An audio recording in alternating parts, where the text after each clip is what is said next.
Christmas పండుగను అందరూ ఆనందోత్సాహాల మధ్య ఘనంగా జరుపుకోవాలని కాకినాడ రూరల్ ఎమ్మెల్యే పంత నానాజీ ఆకాంక్షించారు. ఈ సందర్భంగా ఎమ్మెల్యే పంత నానాజీ అందరికీ క్రిస్మస్ శుభాకాంక్షలు తెలియజేశారు. పార్టీ గౌరవాధ్యక్షులు మాధవరపు తాజాజీ ఆధ్వర్యంలో శాసనసభ్యులు పంత నానాజీ చేతుల మీదుగా నూతన సంవత్సరం క్యాలెండర్ ప్రారంభించారు. ఎమ్మెల్యే పంత నానాజీ మాట్లాడుతూ ప్రతి సంవత్సరం నూతన సర్వమత క్యాలెండర్ వేయించడంలో ముందుంటారని తెలిపారు. అలాగే క్రిస్మస్ పండుగ సందర్భంగా కాకినాడ రూరల్ ప్రజలకు, దైవజనులకు, సోదర సోదరిమణులకు క్రిస్మస్ శుభాకాంక్షలు తెలిపారు. కార్యక్రమంలో కూటమి నాయకులు, తిమ్మాపురం యూత్ సభ్యులు పాల్గొన్నారు. 2026కి కొట్టించడం జరిగింది. హిందువులకి, క్రైస్తవులకి, ముసల్మాన్లకి అందరికీ కూడా చేసేటట్టు క్యాలెండర్ కట్టించి ఒక 6000 క్యాలెండర్ కొట్టించి తిమ్మాపురంలో ఇంటింటికి ప్రతి గుమ్మానికి ఇవ్వడం జరుగుతుంది.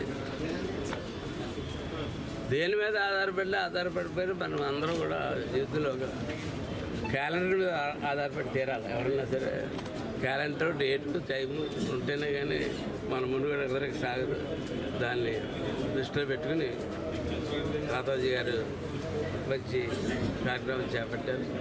అలాగే రేపు క్రైస్తవ సోదరులందరికీ ప్రతి సంవత్సరంలాగే ఈ సంవత్సరం కూడా మనం చర్చిలకి ప్రతి చోట కూడా కేకులు పంపడం జరిగింది. ఇప్పుడైనా వెళ్ళి అక్కడ పరిశీలించి రావడం జరిగింది. 50,000 కేకులు ఈ సంవత్సరం మనం రిలీజ్ చేయబోతా ఉన్నాం. అంటే ప్రార్థనా బంధువులు పెరగడం, సంఖ్య పెరగడం వల్ల ఈ సంఖ్య పెరుగుతుంది. అంటే మేము కొత్తగా పెరిగినాయని కాదు, గుర్తించడం ఒకటి గుర్తించడంలో లాస్ట్ టైం 65,000 ఇచ్చే ఇప్పుడు 70,000 దాకా ఇవ్వడం జరుగుతుంది.